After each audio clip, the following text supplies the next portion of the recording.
Hi dears, നമ്മളിന്ന് നെടുമ്പാശ്ശേരിയിലേക്കാണ് കേട്ടോ വന്നിട്ടുള്ളത്. എയർപോർട്ടിലേക്കാണ്. റയാൻ ബേബിയുടെയും എൻ്റെയും ഫസ്റ്റത്തെ ഫ്ലൈറ്റ് യാത്രയാണ് കേട്ടോ ഇത്.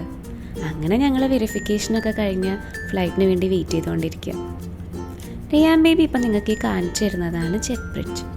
അതായത് നമ്മുടെ ഫ്ലൈറ്റിൻ്റെ ഡോറും നമ്മൾ കയറുന്ന ഈ ഒരു ബ്രിഡ്ജും കൂടെ അറ്റാച്ച് ചെയ്യാണ്. ഈ ഒരു ബ്രിഡ്ജ് ത്രൂ ആണ് നമ്മൾ ഫ്ലൈറ്റിലേക്ക് എൻ്റർ ചെയ്യുന്നത്. എൻ്റെ റയാൻ ബേബിയുടെ ഫസ്റ്റത്തെ യാത്ര ആയതുകൊണ്ട് തന്നെ ഞങ്ങളിതൊക്കെ ആദ്യമായിട്ട് കാണുകയാണ്. ഞങ്ങൾക്കതിന് നല്ല എക്സൈറ്റ്മെൻറ്റ് ഉണ്ടായിരുന്നു കേട്ടോ. റയാൻ ബേബി അവിടെ ഫുൾ ഓടിക്കളിക്കലായിരുന്നു. അങ്ങനെ നമ്മുടെ എല്ലാ പ്രൊസീജിയേഴ്സും കഴിഞ്ഞ് നമ്മളിപ്പോൾ ഫ്ലൈറ്റിലേക്ക് എൻ്റർ ചെയ്യാണ്. ശരിക്കും ഞങ്ങളുടെ ഫ്ലൈറ്റ് 7 മണിക്കായിരുന്നു, പക്ഷെ അതൊരു 3/4 മണിക്കൂറോളം വൈകിട്ടാണ് ടേക്ക് ഓഫ് ചെയ്തത്. എന്തായാലും ഞങ്ങൾക്ക് നല്ല നൈറ്റ് വ്യൂ ഒക്കെ കാണാൻ പറ്റി. അങ്ങനെ നമ്മൾ ഷാർജയിലേക്കാണ് നമ്മുടെ യാത്ര. ഷെറിൻ ചേട്ടൻ ലീവൊക്കെ കഴിഞ്ഞ് തിരിച്ചു പോകുമ്പോൾ കൂടെ ഞങ്ങളും പോയതാണ് കേട്ടോ. അപ്പോൾ താങ്ക് യു.